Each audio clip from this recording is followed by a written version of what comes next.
Ini adalah sebuah cerita nyata yang terjadi tahun 1980. Ada seorang remaja, sebut saja nama samarannya Bunta. Sejak lulus dari SMP, ia harus meninggalkan desanya untuk melanjutkan sekolah ke SMA di kota. Karena waktu itu sekolah yang ada di desanya hanya sampai SMP saja. Setelah berada di kota, lingkungan pergaulannya berubah. Tidak ada lagi yang mengingatkan jika mulai menyimpang, sehingga terjun bebas. Artinya bebas melakukan apa saja. Inilah awal bencana perjalanan hidup Bunta. Ia mulai terpengaruh oleh kawan-kawannya serta lingkungan bergaul yang tidak baik, terutama kawan-kawan dan lingkungan di luar rumah. Perubahan-perubahan negatif tersebut dimulai dari jarang sholat, kemudian jarang puasa di bulan Ramadan. Sementara di sisi lain, perilaku maksiat semakin merajalela, seperti mulai minum minuman keras dan berzina dengan pelacur. Sementara untuk membeli minuman keras dan membayar pelacur, ia harus berjudi. Perilaku maksiat ini terus berlangsung selama sekolah di SMA. Setelah tamat SMA, ia kemudian melanjutkan kuliah, tepatnya di program studi Diploma 3 Bahasa Inggris. Tempat kuliah yang mencetak para guru tersebut mulai menyentuh aspek kognitif dan perasaannya, sehingga frekuensi maksiatnya juga mulai berkurang. Ia jarang minum, berzina dan berjudi. Di sisi lain, waktu kosong setelah kuliah, ia gunakan untuk membantu temannya berjualan bakso di dalam kampus. Buntak pun mendapat upah dari temannya, sehingga bisa untuk menambah uang makan dan rokok setiap hari.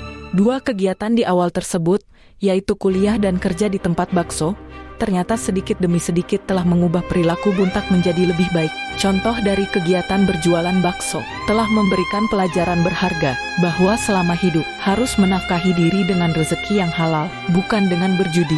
Untuk tetap dapat kuliah sambil menjual bakso perlu mengatur waktu dengan baik. Pelajaran berikutnya, mungkin tidak semua mahasiswa sanggup kuliah sambil berjualan bakso apalagi di lingkungan kampus. Artinya bagaimana mengelola mental agar tidak merasa malu ketika dilihat oleh dosen, staf administrasi dan teman-teman mahasiswanya sendiri. Momentum ketiga, ketika Buntak menjadi mahasiswa Diploma 3 Bahasa Inggris yang mencetak para guru tersebut, telah menjadi shock terapi baginya untuk berubah ke jalan yang benar. Momentum keempat, ketika menjadi guru PNS di sebuah SMA. Posisi sebagai seorang guru yang selalu digugu dan ditiru oleh murid-muridnya membuat Buntak harus memainkan peran baru, yaitu menjadi sosok manusia yang dapat dijadikan teladan bagi murid-muridnya baik di sekolah dan juga di masyarakat. Ini juga menjadi shock terapi baginya. Dan terakhir, ketika ia menikah dan punya anak, tentu semakin menghalau jauh pikiran dan niat untuk bermaksiat.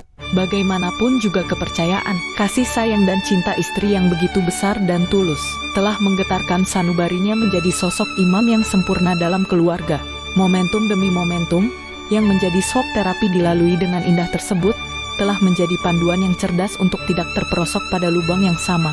Karena manusia yang beruntung adalah manusia yang hari ini lebih baik dari hari kemarin dan hari esok lebih baik dari hari ini. Jalan hidup yang telah dilaluinya benar-benar telah membimbing Buntak menjadi manusia yang beruntung, manusia yang soleh. Apalagi setelah 25 tahun menjadi guru, Buntak semakin condong ke akhirat dan sedikit demi sedikit mulai menjauhi dunia. Singkat cerita, sekitar setengah tahun menjelang ajalnya, sempat bertemu Buntak di sebuah warung kopi di Jalan Tanjung Raya 2 Pontianak. Penampilannya sudah berubah total. Ia sudah menggunakan sorban dan berjubah putih. Wajahnya tenang, penuh kedamaian. Tutur katanya penuh kelembutan. Kenangan bersama Buntak 30 tahun yang lalu membuat serasa tidak percaya. Karena dulu ia berkubang di lembah dosa. Kemudian di akhir hayatnya menjelang usia 50 tahun, ia berubah menjadi sosok manusia yang soleh. Selamat jalan Buntak, semoga engkau berada di surganya ilahi Rabbi. Pelajaran hidup pertama, pendidikan agama atau akhlak masa kanak-kanak sebagai masa emas menjadi fondasi akhlak yang sangat krusial.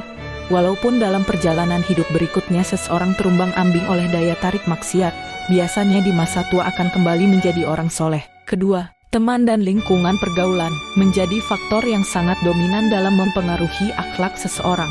Maka ketika seseorang salah memilih teman bergaul dan berada pada lingkungan yang buruk, maka secara perlahan akan merubah akhlaknya menjadi manusia bejat. Ketiga, tidak ada manusia yang sempurna, karena kita memang bukan malaikat yang diciptakan sebagai makhluk yang sempurna. Sehingga dosa di masa lalu yang sudah terlanjur terukir dalam lembaran sejarah hitam, selalu dapat dibersihkan kembali dengan bertobat, dan penyesalan yang mendalam terhadap dosa masa lalu akan dapat membasuh dosa, sehingga manusia kembali suci. Keempat, kisah Buntak yang sempat terjerumus menjadi ahli maksiat, namun di akhir hayatnya, husnul khotimah.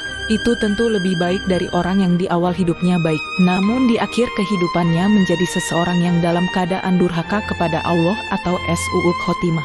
Karena, sesungguhnya amalan itu dilihat dari akhirnya. Hadis yang diriwayatkan oleh Bukhari. Semoga bermanfaat. Terima kasih.